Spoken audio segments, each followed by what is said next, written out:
Hey everybody, I'm Quinn. If you don't know me, I don't blame you. I'm kind of just a hobbyist Xbox 360 modder who kind of sells stuff on the side. But in this video, considering everything I've seen in terms of doing an LED strip install on a 360 Slim, at least the video I see floating around 360 hacks seems pretty out of date, like it's in 480p, so I figured why not do a nice 4K video for you guys on how to do an LED strip install on a 360 Slim. In my case, this is a Trinity here. I've already RGH'd it, as you can see, works fine. Nice, relatively clean install. Yeah, so I got these LED strips from AliExpress. They're blue. It's gonna match the Ring of Light color I did for it. And yeah, they should work fine. They're 12 volts, so we're going to be using the 12 volt power line on the power adapter here. As for what you'll need to accomplish this modification, you're going to need a soldering iron. I have a Kesker, a Kisger, I don't know how the hell you're supposed to pronounce it, T12. It works well. I recommend it. I know some people swear by their Hakko irons. I like my T12. It works fine for me. You're also obviously going to need some solder. I've just got this random flux core solder I got on Amazon. It works fine for me. I know a lot of people swear by Kester. This stuff works fine. You're also going to want some flux. A lot of people recommend AM Tech, and I'm going to go on a limb and say that's probably your best bet too. I got this stuff cheap on Amazon as well though, and it works fine for me. I haven't really had many issues with it. I've done multiple RGH installs and it works fine. So if I can do a functioning RGH with it, we can probably do some power stuff with it. And on top of that, like I mentioned, you're gonna need an LED strip, maybe some desoldering braid if you screw something up. You're also going to want some wire. This is just some old wire I harvested from a Guitar Hero controller, but it really doesn't matter as long as it's somewhat thin and it can connect to your power lines. This is well, this isn't really optional, but you're going to want some isopropyl alcohol. I find this is just some stuff I got at like Shoppers or whatever. It works fine. And Q-tips. They're another big thing to clean up your flux. Got a pack of them at the dollar store for like $3. And you're also, this is optional. You can either use a hot glue gun or Captain tape to secure your wiring down. I've been using hot glue a lot recently. It's just nice, and you can still remove it too. It's not like it's permanent, like super glue or something, so it's fine for that. Anyways, I'm gonna get everything all set up here, and I'll show you how to start installing the LEDs. Alright, so I've got my soldering iron heated up to 375, which is my recommended temperature for it. It works fine for me. Obviously, if you work quickly and you're confident with a higher temp, go for it. 375 is usually what works for me. Now, to get started off here, I'm just gonna rip open these LED strips, and all right, we've got them open. Now, as you can see here, it's already got a little bit of wire already attached to it. We're not using that. Reason for that being, basically, I don't want a lot of LED like going through the board and whatever. Like, I just want it to be around the fan here, and so because of that, I don't need excess. So I'm going to cut that, and I'm going to show you guys how you can modify it to work regularly. So what you're going to do, there's a little line here with some soldering pads on it. You're just going to cut at that line, and I'll just throw it off to the side. You can see why my workspace is messy, don't judge. And anyways, now I'm going to show you, let me just move the 360 up a bit here. We're going to measure, well, sort of a hacky way of measuring, but we're going to measure just We want our end that we cut also over, but you can't really see it here, but there's a hole right here on the board. We want to have our line go through there, roughly. So, about, yeah, this should do it, right here at this line. I'm gonna cut.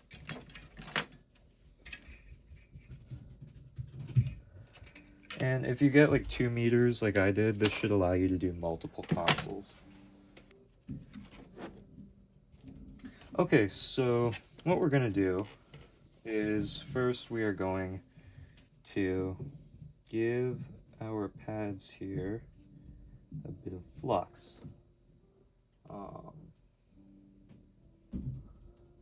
Just a little bit, you don't need a whole lot. I mean, obviously, if you want to go crazy with it, be my guest, but you really don't need that much flux. So what I'm gonna do is just gonna move this over to the side here, and just use the corner of the Xbox to hold it down. Now you're gonna take your soldering iron and your solder, and you're just gonna give it a nice, somewhat healthy amount of solder down there. So now that we have some solder there, it doesn't look the prettiest, but it should be functional. I'm actually going to tape the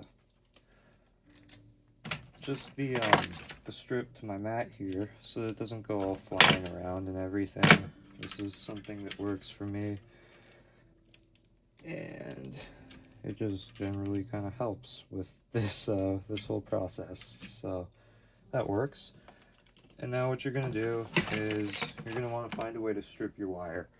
Now, how I like to personally do it is just use wire strippers. They work good enough for me. So you just want to yank a little bit off and then twist your lead here. And then again, you're gonna wanna, on the other wire, you're gonna wanna yank a little bit off.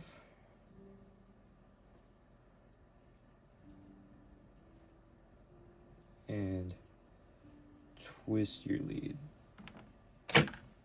Okay, so now, as you can see on the ribbon, we have 2 lines, a positive and a negative. So what I'm going to do first here, before we even bother with those, is I'm going to tin my wires, because that's kind of just like making them so that they effectively are pre-soldered. That's what tinning means. So that when you do go to solder them down, they work nicely. So I'm just gonna,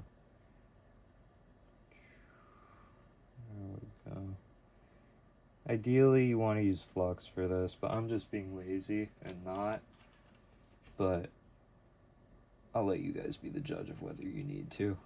Anyways, I think I'm gonna go with red for positive. So I'm just gonna tack that down here.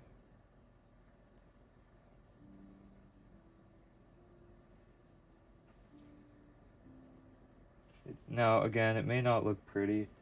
Soldering onto these is admittedly a little bit hard, but it should work. And now I'm going to tack down a negative point here. And I'm not entirely happy with, well, I'm not really entirely happy with either of them, but I also don't want to rip them too much. And they feel relatively solid. So then, now what we're going to do is I'm going to put my iron over here off to the side, and we're going to grab a Q-tip. And we're going to take it and clean up our little area here that's all fluxed up, if you will. So we're going to just give her a little scrub, and we should be good. Give it on the back too. But no, overall we should be good. So now what we're going to do, because we've got this done, is we're going to start taking tape off of our strip here. But what we're going to do is we're going to feed, oh, if my flux syringe will move, we're going to feed the wires through this hole. And then we're going to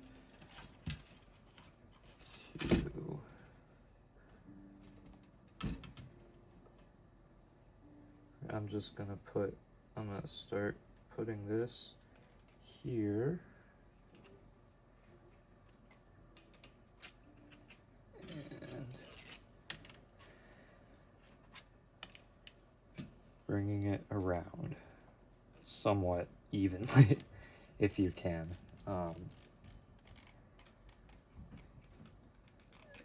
then with that gone, I'll just throw that over there for later to dispose of, and just bring that around. And now it should be secured around our fan, which is good.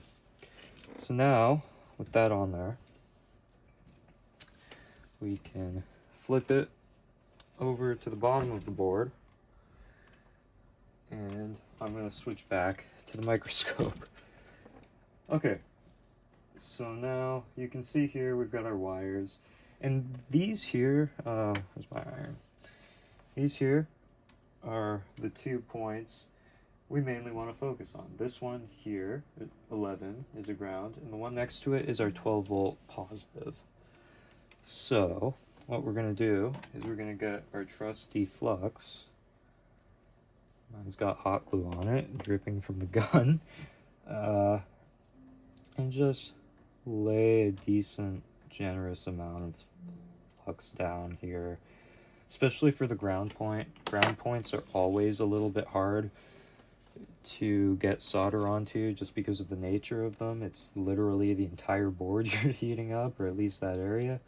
So we're going to want to flow it then. And just give it a little bit of time here. Tack some solder onto the iron and wait for it to flow. And try not to touch the actual shielding of the AC port. Don't ask me how I know. So we've got that, relatively speaking, pretty well flowed.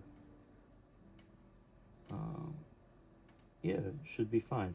And now 12 volts should be a little bit easier here. We're just going to flood that.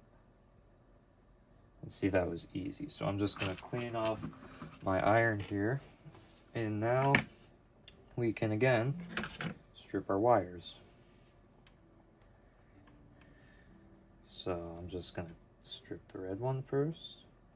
Make sure my gray is out of the way there. And there we are.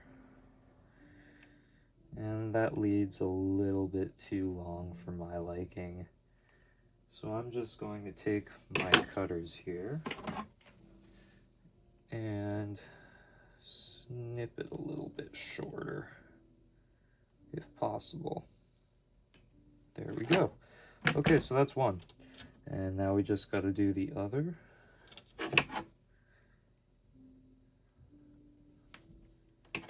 And that should be all right, so I'm not going to complain too much about that. Okay, so now we are ready to actually tack our wires down to the board. Now, I'm going to start with ground here, because that's just my preference. It's a little bit harder to do, so I prefer to get harder stuff out of the way first. That's just me. And so basically what we're going to do here is we're going to flow that joint that we just already flowed. If we can. It's kind of hard to do sometimes, but it's not unbearable. And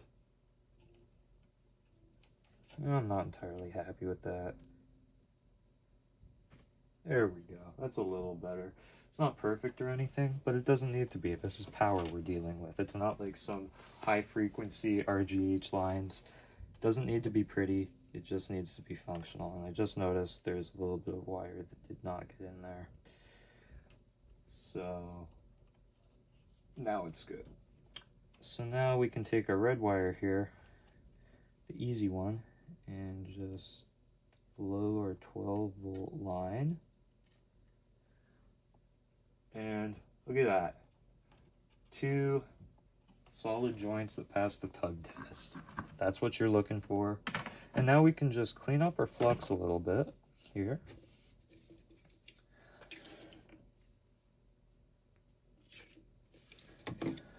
This is technically no clean flux.